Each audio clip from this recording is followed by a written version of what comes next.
Saïd, tu vas où là? Tu vas à quel endroit? Tu sens bon, dis donc, tu as dosé sur le parfum. Hein. Écoute, je vais suivre quelqu'un. Suivre quelqu'un. Ouais. T'as mis autant de parfum? Oh, c'est Joël. Joël L ou Joël 2LE? Écoute, je te le dis très honnêtement, ça fait 1 mois que je la suis, elle s'est attachée à moi.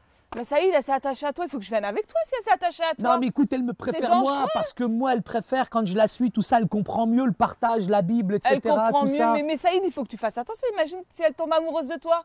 C'est vrai. C'est dangereux pour toi. C'est vrai Fatima, il faut que je fasse attention. Tu sais, je crois que j'ai pas été prudent. Il faut vraiment qu'on discute et qu'on parle des erreurs à ne pas commettre quand on suit un disciple. Hein. Ben, quelles sont les erreurs à ne pas commettre, Fatima? Écoute, pour moi, la première erreur, c'est qu'on ne va pas tout seul voir une femme quand on est un homme. D'accord. Alors Fatima, je pense qu'il faut faire attention. Quand on est un homme et une femme dans un même endroit, vaut mieux que ça soit pas du tout comme ça que ça se passe. Je comprends que un homme et une femme de sexe opposé ne devraient pas se rencontrer. Je pense que c'est important que ça se fasse plutôt dans des grands groupes. Quand c'est un grand groupe, là, on peut mélanger, etc. Ouais, mais c'est beaucoup plus prudent. Saïd, là, regarde, là, toi et moi, on est ensemble. Mais quand même, si c'est quelqu'un d'autre, on est au 21e siècle aujourd'hui. Un homme, il peut très bien suivre une femme. Il n'y a rien de mal à ça. J'ai aimé quand tu as dit, Fatima, fais attention. Parce qu'il faut quand même de la transparence. Et je crois que je n'ai pas été transparent avec toi. J'aurais dû quand même te prévenir que je suivais Joël quand même depuis un petit moment. Parce que j'ai remarqué quand même qu'il y a un petit peu d'émotion. Il y a comme une sorte d'attachement de sa part. Et je crois qu'il faut être prudent avec ça. Parce qu'on peut finalement infiltrer certaines choses et puis provoquer des quiproquos. Donc finalement, Saïd, c'est quand même mieux qu'un homme. Il est un des disciples hommes et qu'une femme, elle est des disciples femmes. Écoute, Fatima, on est en Europe, mais je comprends dans un pays, par exemple, où la culture, elle est très forte entre hommes et entre femmes. C'est vrai que là, il faut faire des groupes entre hommes et entre femmes. Je suis entièrement d'accord avec ça, Fatima. Surtout, Saïd, si elles sont célibataires, les filles, on ne va pas les suivre. Ouais, non, mais il y a ce danger. Les filles, elles veulent toutes se marier, elles s'attachent vite à un homme. Je sais bien, il y a ce danger, mais il y en a, franchement, sans parler des rapports hommes-femmes, il y a ceux aussi qui exercent un tel et tel contrôle sur les uns et sur les autres, qui peuvent exercer une certaine manipulation aussi, quoi. Il faut faire aussi attention au contrôle, je dirais, à l'extrême. C'est vrai qu'il faut avoir un équilibre quand même, Saïd. Parce qu'en fait, accompagner un disciple, ça ne veut pas dire qu'on va lui dire fais ci, fais ça, ne va plus. Il y a des choses qui sont mauvaises pour lui, on va le conseiller bien entendu, mais il ne faut pas le manipuler non plus. Non, il faut avoir ce qui un est équilibre. important en tout cas, c'est de laisser les disciples prendre leurs propres décisions. C'est ça. Et parfois, nous-mêmes, on prend des décisions à la place des disciples et ça, c'est pas bien. Mais quand même, il y a un verset biblique qui dit ceci dans 1 Timothée 5,20. Ceux qui pêchent, reprends-les devant tous, afin que les autres aussi éprouvent de la crainte.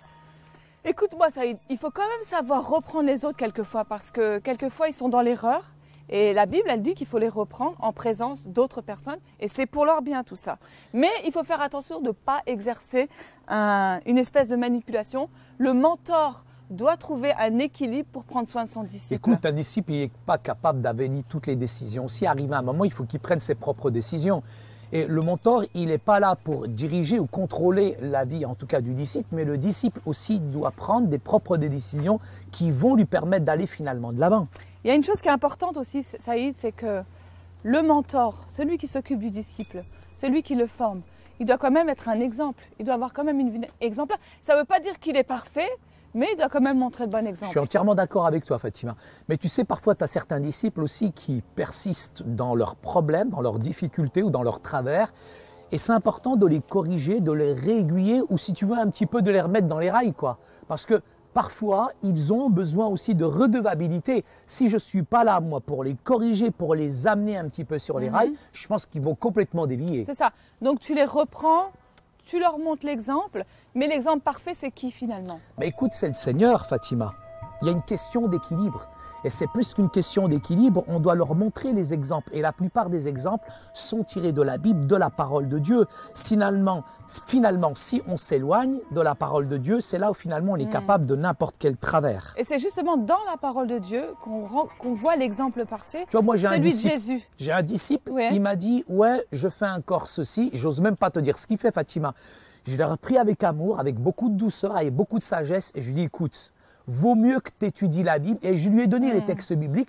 Lui-même, il les a étudiés. Puis tu sais, à la fin de la semaine, ce qu'il m'a dit, Fatima, non. Il m'a dit, tu avais entièrement raison. Et moi, je ne lui ai pas tout posé sur un plateau d'argent. Il faut que la réflexion vienne d'eux-mêmes aussi en même temps. Absolument, Saïd.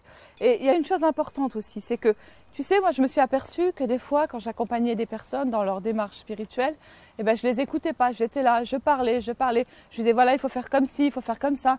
Et puis je les écoute plus, je passe plus de temps à discerner leurs réels besoins. Il y en a, ils sont tellement imbus de leur personne, il y en a qui sont tellement concentrés sur eux-mêmes, ils se prennent comme modèle, comme exemple. D'ailleurs, ils parlent que de leur expérience, le moi. Finalement, c'est même plus la Bible qu'ils récitent, c'est eux-mêmes. Je pense que c'est important, un vrai leader, un vrai formateur.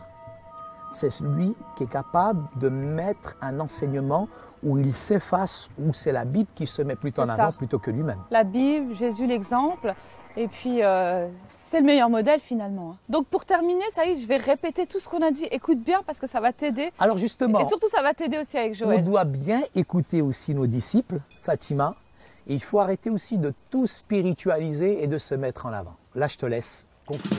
Alors l'erreur la plus courante dans l'accompagnement des disciples, c'est qu'un homme ne doit pas s'occuper d'une femme et vice-versa, tout seul du moins. Le mentor doit s'exercer à la patience et à l'équilibre pour s'assurer que le disciple est capable de penser pour lui-même et de prendre ses propres décisions basées sur la Bible. De bons mentors doivent pouvoir prêcher la Bible dans le contexte d'aujourd'hui tout en gardant l'écriture pertinente. Et les bons mentors doivent montrer l'exemple dans ce qu'ils enseignent et savoir écouter les autres. Donc Saïd, t'as compris? C'est pas bon pour toi d'aller voir Joël tout seul. Non, je préfère que tu m'accompagnes. Même si tu faisais ça avec une bonne intention, elle peut tomber amoureuse de toi. Alors moi, je te demande de m'accompagner, puis je ferai. Écoute, on y va ensemble et ça sera beaucoup mieux. Qu'est-ce que tu vas lui dire alors? Et pourquoi t'as mis autant de parfum finalement?